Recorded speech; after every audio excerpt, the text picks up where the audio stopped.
And welcome back to Great American Ballpark. Jeff Pecoro, Jim Day, and our pleasure to be joined now by the Executive Director of the Central and Southern Ohio regions of the USO, Dan Meeks. And Dan, always a pleasure to have you back again this year. Good to see you again. I appreciate it. What a good day for baseball, right? Beautiful, isn't it?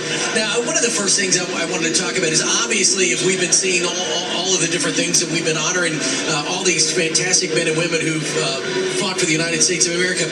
Growing up, I always knew as a USO by Bob Hope and the trips that you guys made overseas now. But you guys do a lot of stuff here for them once they get back. That's true. Talk a little bit about that. There are about 160 USO centers around the world. 100 of those are in the United States. The other 60 are overseas, Korea, Afghanistan, of course, and Japan. And any place that we have soldiers or military, we have the USO to support and comfort them on a daily basis. And in commemoration of our 70th year, actually 73rd year, I'd like to present Fox Sports with our commemorative coin that I hope you will display somewhere. Very, very. Certainly will. Thank you. You know, there's a lot into Ohio has a lot of Guard and Reserve services, and so when those people are deployed, there's a lot of adjustment that has to go on within the family, and USO supports programs to help prepare the family for that separation. Similar things happen when family members return, meshing back into the family and dealing with the experiences that they had. USO is already aware of that and works with the Guards and Reserve services to help fund those programs. I served in Vietnam, and when I came back from Vietnam, it was have a nice day and go on about your life. And that caused a lot of adjustment problems, and so the Department of Defense has realized that and has really stepped up to improve that. You live and learn. Like you said, you served in Vietnam, and we certainly thank you for your service. When you guys came back, it was a different story, as you just said, but now times have changed. Have you noticed that when the servicemen and women come back, they are much more appreciated today?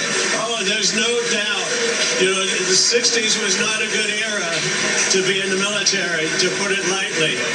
And because of the support they're getting now, too, they begin to feel more welcome than in prior wars. And so that's obviously a big help.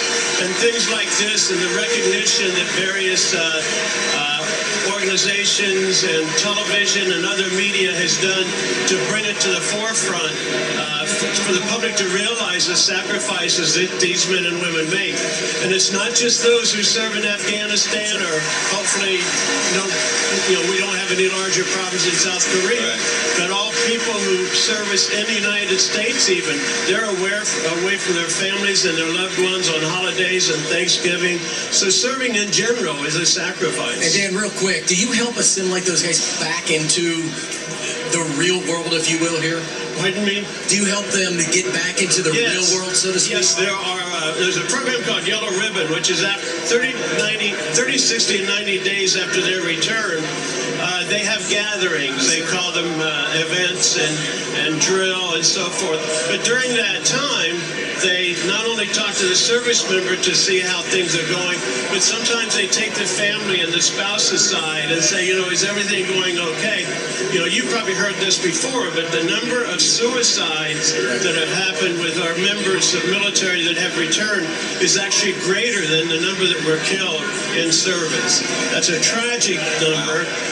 Steps are being taken to improve that, but it doesn't happen overnight. But it's constantly being drilled, through the media and through service organizations such as ourselves and other veteran service organizations to help try to reduce that. That's one of the crucial problems that we've had to deal with. Dan, we appreciate your service. We appreciate the USO, one of the backbones of our country, and thank you very much for what you do. It is, and a lot of people think that it's an agency of the federal government, and it's not.